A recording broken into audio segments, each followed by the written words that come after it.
Dan sesiapa saja yang mencintai Nabi Shallallahu Alaihi Wasallam, maka kelak nanti di akhirat akan bersama dengan Nabi Shallallahu Alaihi Wasallam. Sebab mengapa? Keadaan kita nanti di akhirat, keadaan kita nanti di akhirat, kita akan bersama dengan siapa dan kita masuk di kelompok yang mana tergantung dengan siapa yang paling kita cintai di hati kita ini. Beliau sampaikan, anta ma'a man ahabba, sesungguhnya engkau, keadaan kita akan bersama dengan orang yang paling kita cintai. Maka datanglah Thauban radhiyallahu anhu dengan wajah yang pucat karena dia tidak bisa tidur. Maka ketika dia datang di hadapan Nabi Shallallahu Alaihi Wasallam, apa yang dia pikirkan? Ya Rasulullah, sesungguhnya ada satu hal yang aku pikirkan dan aku khawatirkan, jangan sampai hanya di dunia ini kita bisa berjumpa ya Rasulullah, nanti di akhirat kita tidak bisa lagi berjumpa, mengingat dirimu adalah seorang Rasul, sementara saya ini hanyalah sahabatmu, hanyalah manusia biasa. Maka Nabi Shallallahu Alaihi Wasallam menyampaikan kepada para sahabat-sahabatnya, anta ma'a man ahabba atau anta ma'a man ahbabta, sesungguhnya nanti kita di akhirat tergantung dengan siapa yang paling kita cintai.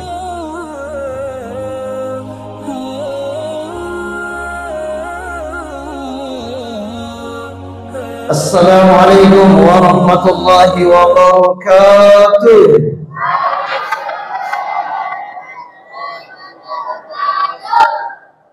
Alhamdulillah, alhamdulillahirabbil alamin, wassalatu wassalamu ala sayyidina wa habibina wa syafi'ina wa qudwatina wa imamil muttaqin nabiyina Muhammad sallallahu alaihi wasallam. Qala Allah ta'ala fi kitabihil karim, a'udzu billahi minasy syaithanir rajim.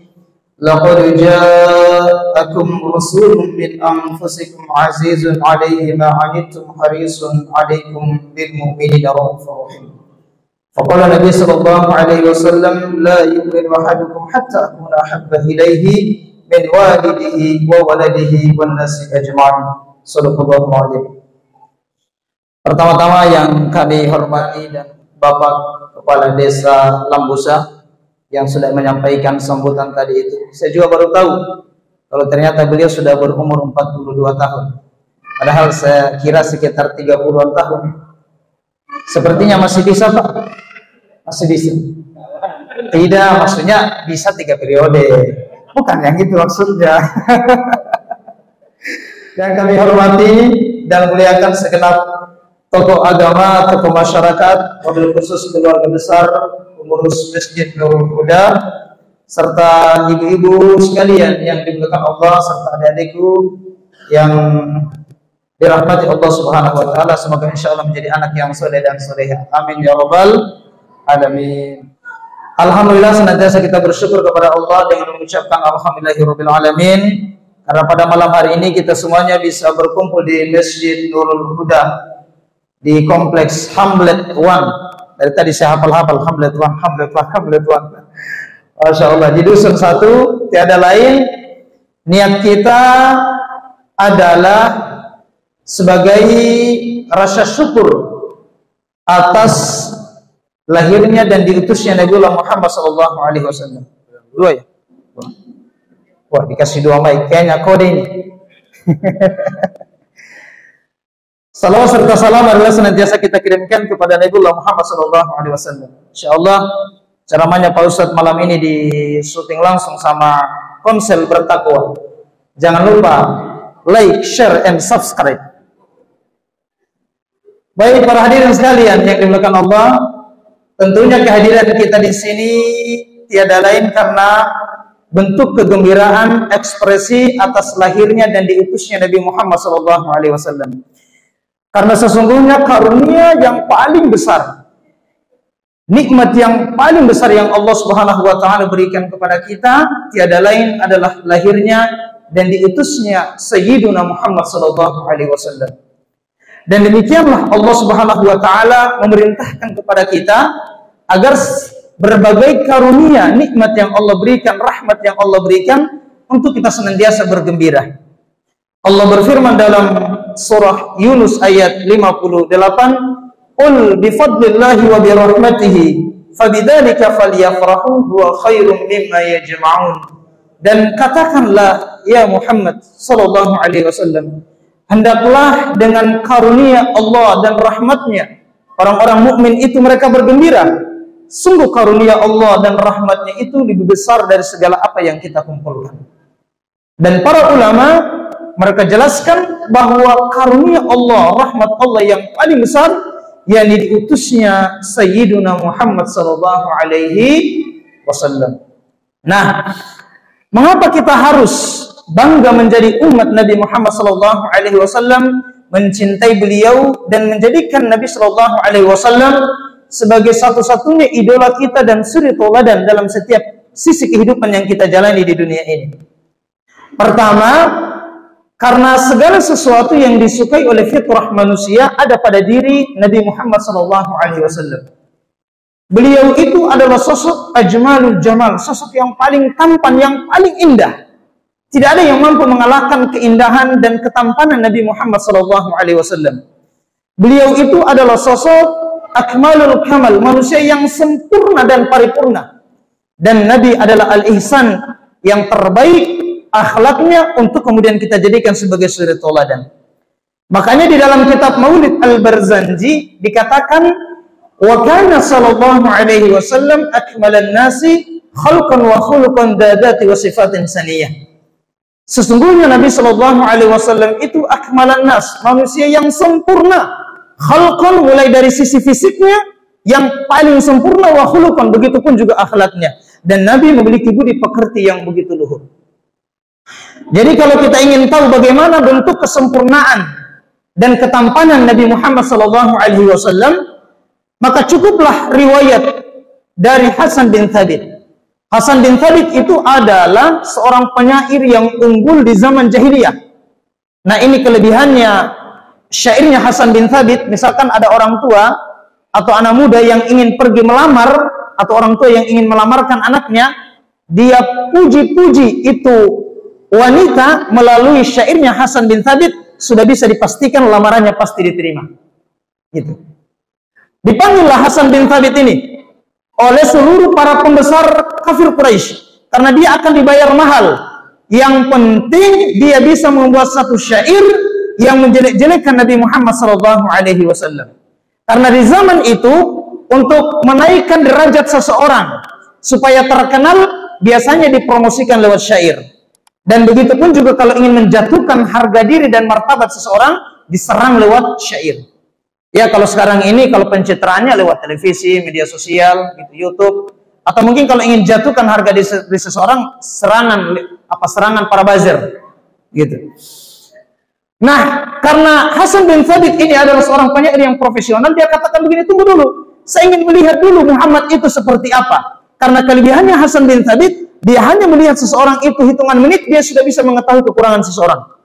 Maka pergilah Hasan bin Thabit melihat Nabi sallallahu alaihi wasallam. Apa yang terjadi? Ketika dia melihat Nabi sallallahu alaihi wasallam, dia kaget. Kenapa bisa dia kaget? Karena seumur-umurnya baru pertama kali dia menyaksikan keindahan yang pernah disaksikan oleh matanya. Semuanya keindahan itu tidak ada apa-apanya dibandingkan dengan keindahan Nabi Muhammad sallallahu alaihi wasallam. Semakin dia melihat Nabi, maka semakin dia melihat kesempurnaan dan keindahan serta ketampanan Nabi Muhammad sallallahu alaihi wasallam. Maka apa yang terjadi, dia kembalikan itu DP-nya para pembesar kafir Quraisy, dan dia katakan bahwa sungguh dia tidak akan bisa membuat satu syair yang menjelek-jelekan Nabi Muhammad sallallahu alaihi wasallam, karena seumur hidupnya baru pertama kali dia melihat manusia yang sempurna dan tampan seperti itu. Seluruh keindahan yang pernah ia saksikan matanya di dunia ini, di alam semesta, tidak pernah ia melihat keindahan dan kesempurnaan selain kesempurnaan itu ada pada diri Nabi Muhammad sallallahu alaihi wasallam. Maka dia ungkapkan ketampanan dan kesempurnaan Nabi dalam salah satu syairnya. Beliau sampaikan seperti ini, wa ahsanu minka lam tarqatu aini, sungguh tak pernah ada mata yang pernah melihat manusia seindah dirimu ya Rasulullah. Seluruh keindahan yang ada di alam semesta ini tidak ada apa-apanya dibandingkan dengan keindahan Nabi Muhammad sallallahu alaihi wasallam. Wa ajmalu minka lam talidin nisa'u, dan tak akan pernah ada perempuan setelah zaman Nabi Adam sampai perempuan di akhir zaman yang akan melahirkan manusia seindah, setampan, seelok rupa Nabi Muhammad sallallahu alaihi wasallam. Khuliqta mubarra'an min kulli 'aibin, engkau diciptakan ya Rasulullah bersih dari segala aib dan kekurangan. Ka'annaka qad khuliqta kama tasha'u. Seakan-akan engkau diciptakan berdasarkan keinginanmu. Para sahabat itu tidak bisa memandang lama-lama wajah Nabi Shallallahu Alaihi Wasallam karena seakan-akan ada cahaya matahari yang terbit di wajah Nabi Shallallahu Alaihi Wasallam. Bahkan dalam salah satu riwayat, ketika Nabi lewat di malam itu tepat malam bulan purnama, maka para sahabat kemudian mereka melihat cahaya bulan purnama dan mereka melihat wajah Nabi Shallallahu Alaihi Wasallam lebih terang benderang dan bercahaya wajah baginda Nabi Shallallahu Alaihi Wasallam dibandingkan dengan cahaya bulan purnama. Kita ini manusia biasa, setampan apapun, secantik apapun dan seharum apapun, pasti pernah dihinggapi lalat. Gitu. Tapi tidak pada diri Sayyidina Muhammad Sallallahu Alaihi Wasallam. Jangankan kita ini, malam ini kita hadir di Masjid Nurul Huda ini adalah bagian kita mengagungkan Nabi Muhammad Sallallahu Alaihi Wasallam. Jangankan kita lalat saja tahu dan sadar diri, dia biasa hinggap di tempat yang kotor, maka dia tidak pernah hinggap di tubuh suci Nabi Muhammad Sallallahu Alaihi Wasallam. Kita ini manusia biasa, kalau ngantuk pasti menguap. Tapi Nabi Shallallahu Alaihi Wasallam tidak pernah menguap. Kita ini manusia biasa, kalau tertidur maka hati kita pun juga ikut tertidur. Tapi Nabi Shallallahu Alaihi Wasallam walaupun kemudian matanya tertutup, tapi hatinya senantiasa hidup berzikir kepada Allah Subhanahu Wa Taala. Para hadirin wal hadirat yang dimuliakan Allah Subhanahu Wa Taala, maka itulah Nabi Muhammad Shallallahu Alaihi Wasallam dan dijelaskan dalam kitab-kitab Syama'il Muhammadiyah. Bahkan penjelasan dari Abu Sayyid Muhammad bin Alawi Al-Maliki Al-Hasani, 75% dari seluruh ketampanan dan kecantikan dan seluruh keindahan yang ada di dunia ini diambil oleh Nabi Muhammad Sallallahu Alaihi Wasallam, sementara 25%-nya itu diambil oleh Nabi Yusuf Alaihi Salam. Lantas mengapa dulu ketika Nabi Yusuf Alaihi Salam dia lewat di hadapan wanita-wanita Mesir saat itu, tanpa sadar kemudian mereka mengiris-iris tangannya karena takjubnya akan ketampanan Nabi Yusuf Alaihi Salam? Karena setiap para nabi dan rasul, begitupun Nabi Yusuf Alaihi Salam diberikan di antara mereka 10 hijab yang menghalangi, dan Allah telah membuka seluruh hijabnya Nabi Yusuf Alaihi Salam, dan sesiapa saja yang menatap dan melihat wajah Nabi Yusuf, maka dia akan terkesima akan ketampanan Nabi Yusuf Alaihi Salam. Sementara baginda Nabi Muhammad Sallallahu Alaihi Wasallam baru satu saja dibuka hijabnya oleh Allah. Karena sekiranya hijab itu Allah buka, sebagaimana Allah membuka hijabnya Nabi Yusuf Alaihi Salam, maka tanpa sadar manusia akan menguyak-nguyak jantungnya karena betapa takjubnya dia akan keindahan dan ketampanan Nabi Muhammad Sallallahu Alaihi Wasallam. Jadi bicara masalah manusia yang paling tampan adalah Nabi Muhammad Sallallahu Alaihi Wasallam. Dari sisi khalqan beliau, dari sisi fisik Nabi Sallallahu Alaihi Wasallam adalah yang terindah. Kulit beliau itu berwarna putih kemerah-merahan dan bahkan lebih halus daripada sutra. Mata beliau adalah mata yang terindah. Segala sesuatu yang berkaitan dengan Nabi Sallallahu Alaihi Wasallam, maka sesuatu itu akan menjadi indah. Bahkan ada seorang yang fakir, anaknya akan menikah, sementara dia tidak punya uang untuk membeli parfum, maka datanglah dia menghadap kepada Nabi Shallallahu Alaihi Wasallam mengeluhkan keadaan dia. Maka Nabi Shallallahu Alaihi Wasallam hanya mengambilkan satu tetes saja keringat beliau, kemudian menempatkan di sebuah tempat. Maka tepat di hari pernikahan anak tersebut, yang seorang wanita dari orang tuanya yang fakir, maka dia memakai keringat dari Nabi Shallallahu Alaihi Wasallam. Maka di acara walimah tersebut, para sahabat mencium aroma yang begitu wangi, padahal itu adalah keringat Sayyidina Muhammad Sallallahu Alaihi Wasallam. Para hadirin wal hadirat yang dimuliakan Allah Subhanahu Wa Taala, dari sisi fisik beliau, lantas bagaimana dari sisi akhlak Nabi Sallallahu Alaihi Wasallam? Dipuji langsung oleh Allah. Wa innaka la'ala khuluqin 'azim. Sesungguhnya engkau ya Muhammad Sallallahu Alaihi Wasallam memiliki akhlak yang begitu agung. Nabi Sallallahu Alaihi Wasallam adalah sosok yang layak kita jadikan suri tauladan apapun profesi kita. Terus terang saja kita ini manusia biasa, bisa saja hebat dalam satu sisi, tapi belum tentu hebat dalam sisi yang lainnya. Namanya kita manusia biasa. Tapi Nabi Sallallahu Alaihi Wasallam semua sisi kehidupan yang kita jalani ini semuanya lengkap, layak kemudian kita jadikan sebagai suri tauladan dalam setiap kehidupan yang kita jalani, apapun profesi kita. Bicara beliau posisinya sebagai seorang ayah, sebagai seorang suami, maka Nabi adalah suami yang terbaik, ayah yang terbaik di antara anak-anaknya. sebagai suami yang terbaik di antara istri-istrinya. Bahkan Nabi Shallallahu Alaihi Wasallam menasihati para suami agar kemudian mereka berakhlak yang baik, karena sungguh lelaki yang terbaik itu adalah mereka yang terbaik memperlakukan istrinya dan keluarganya. Sahabat yang terbaik adalah Nabi Shallallahu Alaihi Wasallam. Begitupun juga guru yang terbaik di antara murid-muridnya adalah Nabi Muhammad Shallallahu Alaihi Wasallam. Semua dari sisi kehidupan yang kita jalani. Begitupun mungkin kalau kita berbicara masalah level yang tertinggi, misalkan bicara masalah hakim, maka hakim yang paling adil adalah Nabiullah Muhammad Shallallahu Alaihi Wasallam. Suatu ketika ada suatu titik persoalan di mana seorang wanita dari Bani Makhzumiyah melakukan pelanggaran hukum hudud, yakni mencuri. Sehingga kemudian mereka, karena dia adalah seorang wanita bangsawan, maka mereka mendatangi Usama bin Zaid, dan kita sudah tahu bagaimana di hati Nabi Shallallahu Alaihi Wasallam. Sungguh Usama bin Zaid itu spesial di hati Nabi Shallallahu Alaihi Wasallam. Maka datanglah Usama bin Zaid menyampaikan maksud dari wanita bangsawan dari Bani Makhzumiyah itu agar mereka meringankan hukumannya. Apa yang dilakukan oleh Nabi Shallallahu Alaihi Wasallam? Beliau itu marah besar sampai wajah beliau memerah dan menyampaikan di tengah-tengah para sahabatnya. Sungguh yang menjadikan Allah melaknati dan menghancurkan umat-umat terdahulu adalah ketika para pemimpin-pemimpin mereka, para bangsawan-bangsawan, para pejabat-pejabat, para pembesar mereka melakukan pelanggaran, mereka kemudian tidak menghukumnya. Tetapi ketika rakyat jelata yang melakukan pelanggaran hukum, maka mereka segera menghukumnya. Wa inallahi law anna Fatimah binta Muhammadin saraqat laqata'ta yadaha. Sekiranya anakku Fatimah binti Muhammad itu mencuri, maka aku pasti akan memotong tangannya. Dan mustahil, kata para ulama, Fatimah Zahra akan melakukan atau mengambil sesuatu hal yang bukan haknya. Tetapi ini menunjukkan bagaimana ketegasan Nabi Shallallahu Alaihi Wasallam dalam menegakkan hukum, tidak pandang dulu.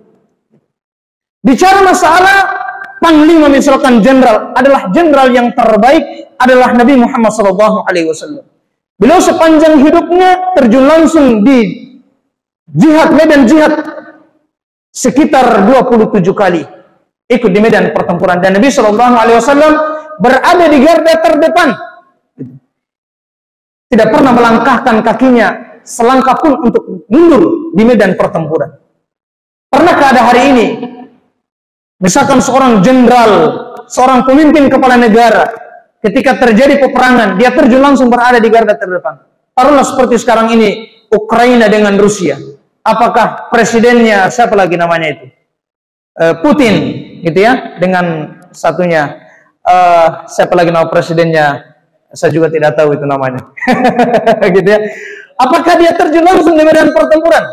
Enggak, palingan mereka bersembunyi saya di istana. Suruh-suruh itu saja itu pasukannya.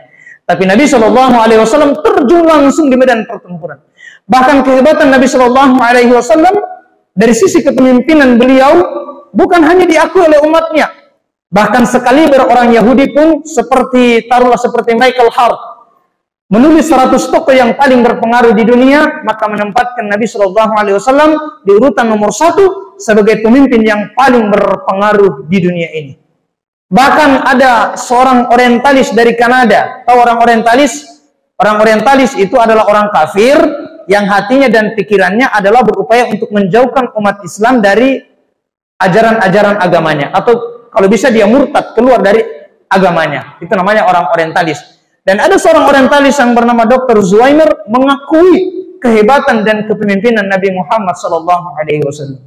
Bagaimana, bangga tidak kita menjadi bagian dari umat Nabi Muhammad SAW? Bangga atau tidak? Bangga, alhamdulillah.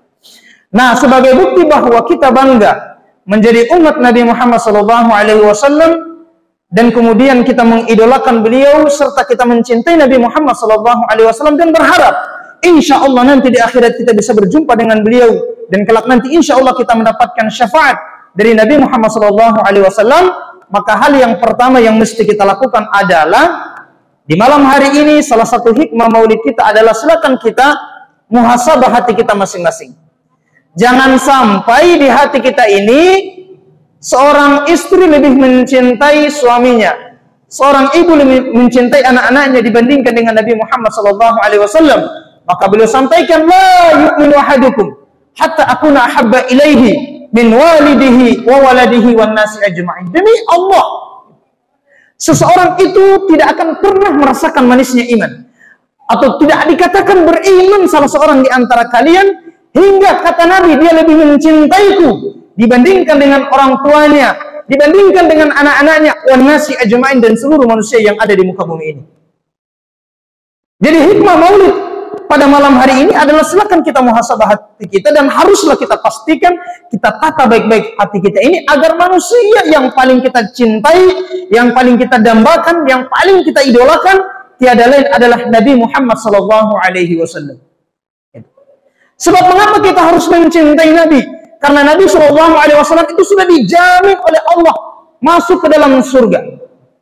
Dan sesiapa saja yang mencintai Nabi SAW, maka kelak nanti di akhirat akan bersama dengan Nabi SAW. Sebab mengapa? Keadaan kita nanti di akhirat, gitu ya, keadaan kita nanti di akhirat, kita akan bersama dengan siapa, dan kita masuk di kelompok yang mana, tergantung dengan siapa yang paling kita cintai di hati kita ini. Beliau sampaikan, anta ma'a man ahabba, sesungguhnya engkau, keadaan kita akan bersama dengan orang yang paling kita cintai. Maka datanglah Thawban radhiyallahu anhu dengan wajah yang pucat karena dia tidak bisa tidur. Maka ketika dia datang di hadapan Nabi SAW, apa yang dia pikirkan? Ya Rasulullah, sesungguhnya ada satu hal yang aku pikirkan dan aku khawatirkan, jangan sampai hanya di dunia ini kita bisa berjumpa ya Rasulullah, nanti di akhirat kita tidak bisa lagi berjumpa, mengingat dirimu adalah seorang Rasul, sementara saya ini hanyalah sahabatmu, hanyalah manusia biasa. Maka Nabi SAW menyampaikan kepada para sahabat-sahabatnya, anta ma'a man ahabba, atau anta ma'a man ahbabta. Sesungguhnya nanti kita di akhirat tergantung dengan siapa yang paling kita cintai. Jadi kalau yang kita cintai adalah Nabi Muhammad SAW, maka insya Allah di akhirat kita akan bersama-sama dengan beliau. Mengapa bukan orang lain yang kita cintai? Misalkan seorang istri mencintai suaminya, oh suamiku, kamulah lelaki yang tertampan di dunia ini, kamu adalah pujaan hatiku, aku tak bisa hidup tanpamu. Pas istrinya meninggal, suaminya menikah lagi dengan perempuan lain. Betul tidak ibu-ibu? Oh, kok bapak-bapak yang suaranya lebih keras. Dan suami kita itu belum ada jaminan dia akan selamat nanti di akhirat. Jangankan dia akan bisa membantu istrinya, bahkan dirinya sendiri pun juga belum ada jaminan apakah dia selamat ataukah tidak.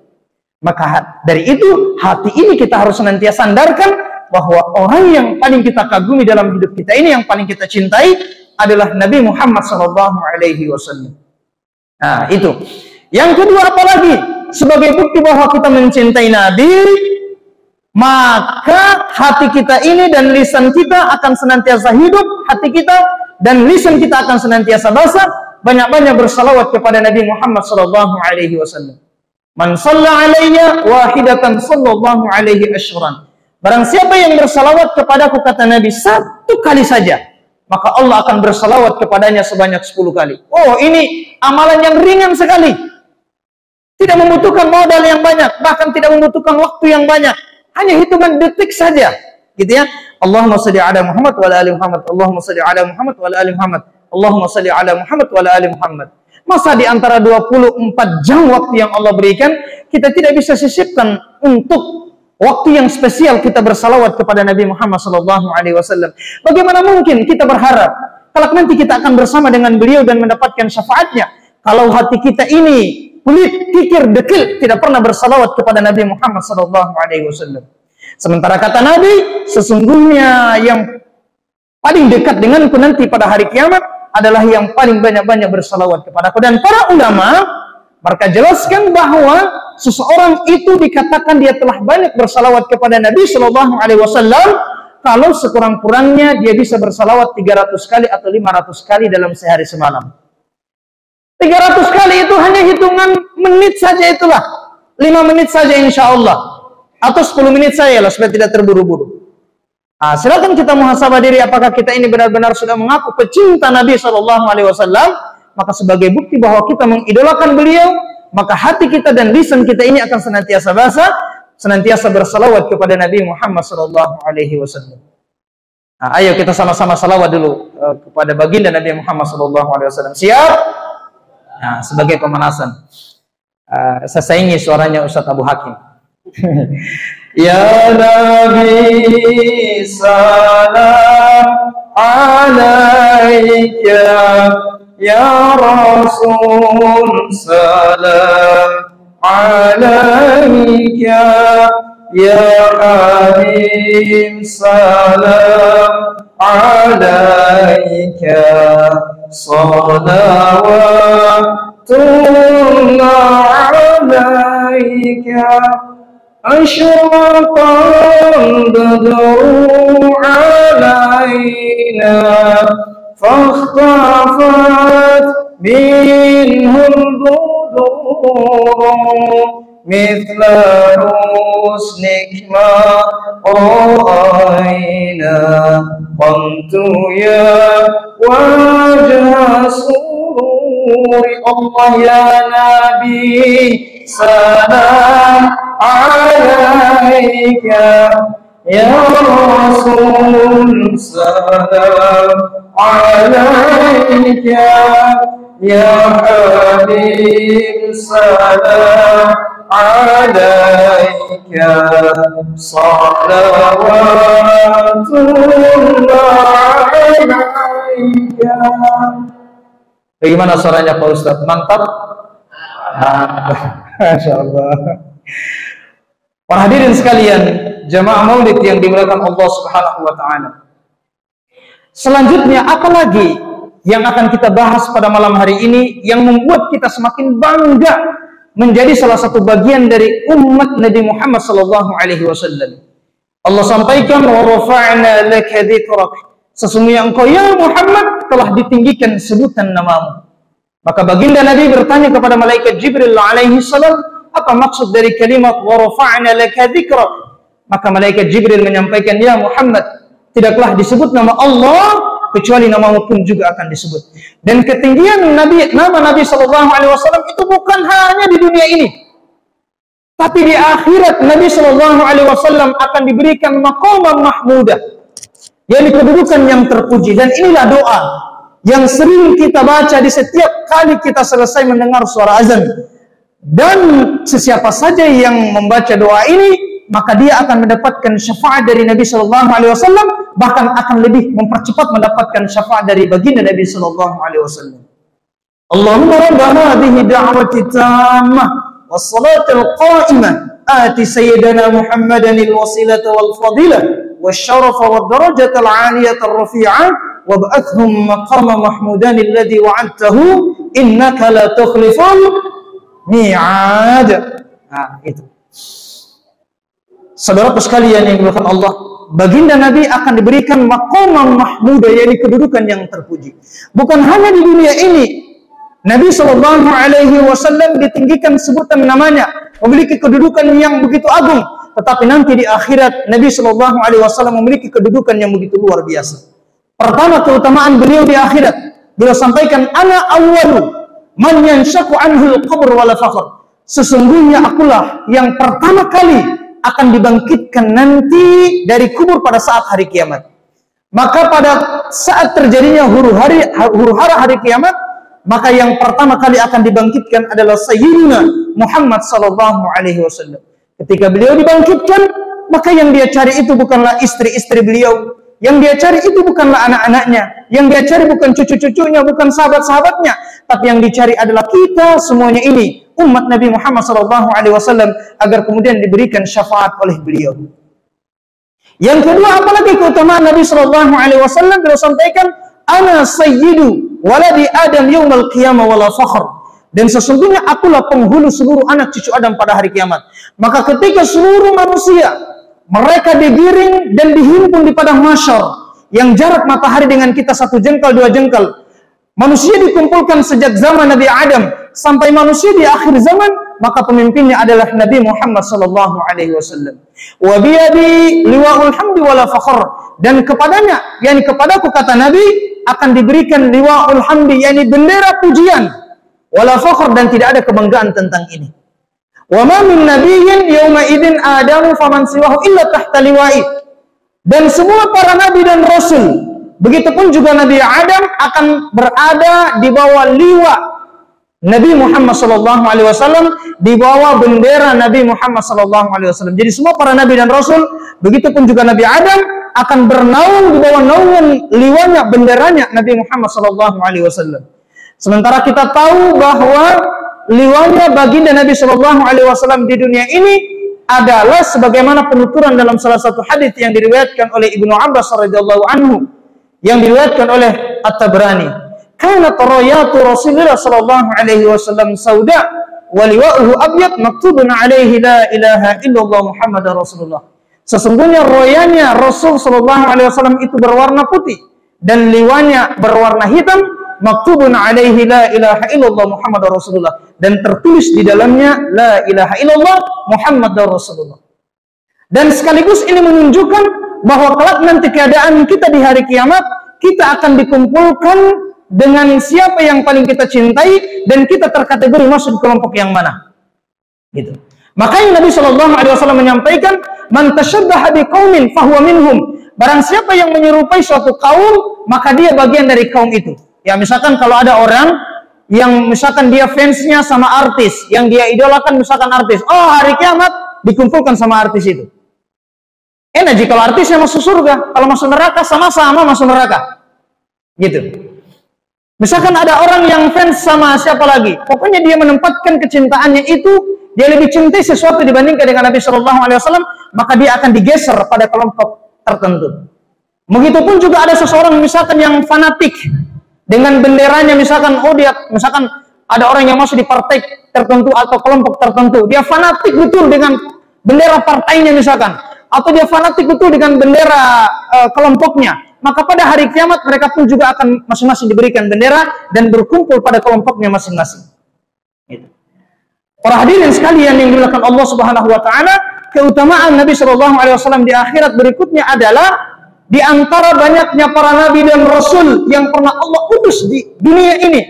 Dalam beberapa riwayat yang lainnya ada sekitar 124.000 nabi dan rasul. Ada 313 para rasul. Yang tertulis di dalam Al-Quran ada 25 nabi dan rasul.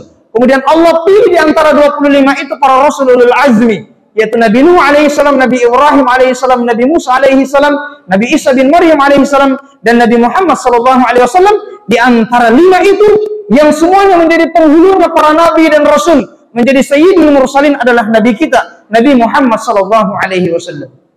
Dan satu-satunya para nabi dan rasul, ketika nanti hari kiamat yang jarak matahari dengan kita sangat dekat sekali, hingga saat itu manusia merasakan kehausan yang begitu dahsyat, Masya Allah, hanya satu saja rasul yang punya sungai, yang punya telaga, namanya telaga Kautsar, dan sesiapa saja yang mencicipi air dari telaga itu, maka dia tidak akan pernah merasakan kehausan untuk selama-lamanya, dan itu hanya dimiliki Nabi kita, Nabi Muhammad SAW. Semoga kita semua yang hadir di sini insya Allah menjadi salah satu bagian dari umat beliau yang bisa mencicipi dan merasakan air dari telaga Kautsar. Amin ya rabbal alamin. Para hadirin sekalian yang dimuliakan Allah Subhanahu wa taala. Dan keutamaan Nabi SAW berikutnya adalah sesungguhnya beliau adalah yang pertama kali akan melewati jembatan titian sirat. Gitu ya. Jembatan titian sirat itu seperti rambut yang dibelah 7, sementara di bawahnya adalah neraka jahanam. Maka dalam waktu sekejap Nabi SAW telah berada di ujung titian sirat. Maka Nabi dengan hati yang berdebar-debar, bahkan beliau sampai mencucurkan air mata. Siapa yang dia doakan? Bukan istri-istri beliau, bukan juga anak-anaknya, bukan juga sahabat-sahabatnya, tapi kita semuanya ini umat Nabi Muhammad SAW, agar kemudian kita bisa selamat melewati jembatan titian sirat itu. Sebab mengapa seseorang ketika dia berjalan tergantung amalannya. Ada di antara umat Nabi Muhammad SAW yang baru saja dia melangkahkan kakinya, maka dia sudah terjun bebas, jatuh di bawah neraka jahanam. Karena kemungkinan sepanjang hidupnya lebih banyak amalan keburukannya dibandingkan amalan kebaikannya. Dia senantiasa menjadi penentang syariat agama Allah Subhanahu Wa Taala, senantiasa menentang sunnah Nabi SAW, sehingga kemudian dia tidak bisa selamat. Maka kita menemukan luar biasa kecintaan Nabi Muhammad SAW kepada kita ini umatnya.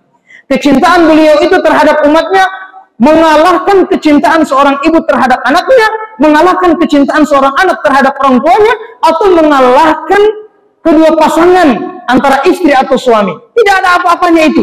Nabi Muhammad SAW sampai Allah mensifati bagaimana besarnya kecintaan Nabi SAW kepada kita. Laqad ja'akum rasulun min anfusikum azizun 'alaihi ma 'anittum harisun 'alaikum bil mu'minina raufur rahim. Sesungguhnya telah datang seorang rasul dari kaummu sendiri, berat terasa olehnya penderitaan, dan amat menginginkan keimanan dan belas kasihan, amat menginginkan keimanan dan keselamatan untuk kalian, dan amat belas kasihan dan penyayang terhadap orang-orang mukmin. Maka Nabi SAW ketika turun ayat ya ayyuhal mudaththir qum fa'anzir, maka yang ada di hati beliau, yang ada di pikirannya adalah bagaimana kita ini umatnya bisa selamat dunia wal akhirah.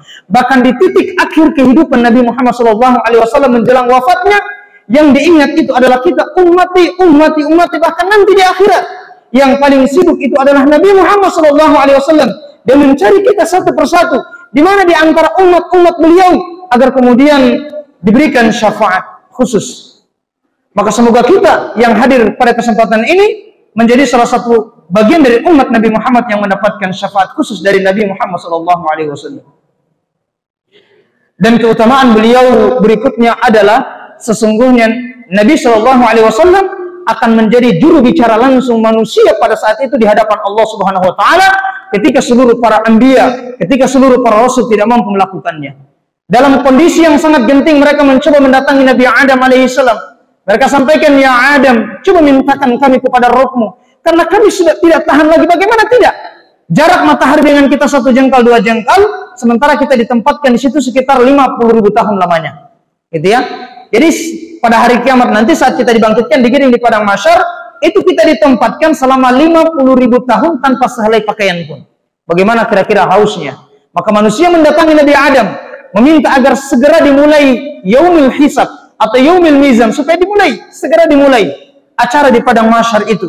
Tetapi apa yang disampaikan Nabi Adam, saya pun juga tidak mampu memberikan pertolongan syafaat kepada kalian, karena dulu pernah aku melakukan satu kesalahan. Mereka juga mendatangi Nabi Nuh alaihissalam. Ya Nuh, sesungguhnya engkau adalah Rasul yang pertama kali Allah mengutusmu. Coba mintakan kami kepada Tuhanmu, supaya nanti kemudian dia ringankan atau dia segera memulai acara padang mahsyar itu. Tetapi kemudian Nabi menyampaikan, sesungguhnya dulu aku punya doa yang mustajab, tetapi aku sudah memanjatkan agar Allah membinasakan kaumku yang durhaka kepadanya. Begitupun juga manusia mendatangi Nabi Ibrahim, sama juga jawabannya. Mendatangi Nabi Musa, sama juga jawabannya.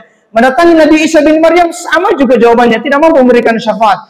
Nantilah manusia itu mereka mendatangi Nabi Muhammad SAW, maka beliau sujud di bawah arsy dengan sujud yang begitu lama. Maka setelah itu Allah Subhanahu Wa Taala memerintahkan beliau untuk bangkit dari sujudnya dan kemudian memberikan syafaat kepada kita semua. Dan keutamaan Nabi SAW berikutnya adalah sesungguhnya baginda Nabi adalah yang pertama kali membuka pintu surga. Pintu surga itu ada 8, gitu ya. Ada 8 pintu surga itu. Kalau mau tahu jaraknya pintu surga itu, dalam salah satu hadits riwayat muttafaqun alaih, Nabi SAW menyampaikan jarak daun pintu surga itu kana baina Makkah wa Busra, yakni antara Mekah dan Busra, antara Mekah dan Suriah. Antara Mekah dan Suriah itu jaraknya sekitar 1250 km, ya seperti Kendari ke Jakarta lah. Itu baru pintu surga, dan yang akan membukanya adalah Nabi Muhammad SAW, yang kemudian akan disusul para anbiya, para nabi, para rasul. Dan masya Allah, kita umat Nabi Muhammad SAW menjadi umat yang khusus, yakni kita didahulukan masuk surga, insya Allah, bersama dengan Sayyidina Muhammad SAW di Jannatul Firdaus. Bagaimana bangga tidak kita menjadi umat Nabi Muhammad SAW? Bangga, adalah Rasul yang terbaik, Nabi yang terbaik, yang begitu sempurna dan paripurna. Nah, sebagai bukti bahwa kita mencintai Nabi SAW, yang terakhir adalah segala sesuatu yang berkaitan dengan Nabi SAW, maka sesuatu itu kita agungkan, kita akan agungkan, gitu ya. Sebagaimana Khalid bin Walid yang hanya rambut Rasulullah SAW, maka dia pun juga menyimpannya di atas topi perangnya, menginginkan berkah gitu ya. Dan begitu pun juga salah satu riwayat dari Abdullah ibnu Abbas ketika dia lewat di sebuah gang-gang kota Madinah, maka dia melihat seperti ada sesuatu yang hilang. Ternyata ada pancuran air di situ yang sudah tidak ada, yang sudah terbuka. Maka dia bertanya, mana pancuran air di sini? Maka kemudian mereka katakan, oh, Umar bin Khattab radhiyallahu anhu telah membuka pancuran tersebut. Maka kemudian Abdullah ibnu Abbas segera pergi di rumah Umar bin Khattab, dan saat itu beliau telah menjadi seorang khalifah. Dan Abdullah ibnu Abbas itu kalau datang di rumah Umar bin Khattab radhiyallahu anhu berarti urusan yang sangat penting. Maka ketika dia tanya, apa urusanmu ya Abdullah ibnu Abbas? Engkau datang di sini berarti adalah urusan yang sangat penting. Maka kemudian disampaikan kepadanya, ya wahai Umar, apakah benar kamu yang membuka salah satu talang yang ada di gang-gang kota Madinah itu? Benar. Apa? Masa hanya talang saja kamu permasalahkan? Tidak ya Umar, sesungguhnya talang itu yang memasang adalah Nabi Muhammad SAW. Maka kemudian gemetar Umar bin Khattab, sampai kemudian mereka buru-buru berlari-lari agar memasang cepat talang tersebut, padahal hanya urusan talang saja. Apalagi menyangkut masalah syariat yang dibawa oleh Nabi Muhammad SAW. Maka harus kita agungkan segala sesuatu yang berkaitan dengan Nabi, tidak boleh kemudian kita remehkan, apalagi kita berada di garda terdepan untuk menghalang-halangi dan bahkan kemudian ikut-ikutan membenci segala sesuatu yang dibawa oleh Nabi Muhammad SAW. Padahal itu adalah sunnah Nabi, sesuatu yang menjadi warisan Nabi SAW. Sementara kemudian kita ikut-ikutan dengan mereka, orang-orang munafik, orang-orang zalim, gitu ya. Jadi kita harus mengagungkan segala sesuatu yang berkaitan dengan Nabi Muhammad SAW. Demikian apa yang kami sampaikan pada malam hari ini. Insya Allah semoga apa yang kami sampaikan bisa menambah mahabbah kita, kecintaan kita kepada Sayyiduna Muhammad SAW. Dan kemudian semoga hikmah maulid yang kita adakan pada malam hari ini menjadikan kita dan juga anak-anak keturunan kita insya Allah menjadi generasi anak-anak keturunan yang senantiasa bersalawat kepada Nabi Muhammad SAW dan mengikuti ajaran-ajaran beliau. Ayo terakhir kita sama-sama bersalawat kepada Nabi SAW. Anta syamsun anta badrun anta nurun fawqa nuri anta insiru wa qadi anta misbahu suduri ya habibi ya Muhammad ya arusal khafiqaini ya muhayyad ya mumajad ya imaman tiblataini Nabi salam alaika ya Rasul salam alaika ya Habib salam alaika salawatullah alaika Rabbi farhamna jami'a bi jami'i salihati sallallahu ala Muhammad ya Rabbi salli wa sallim.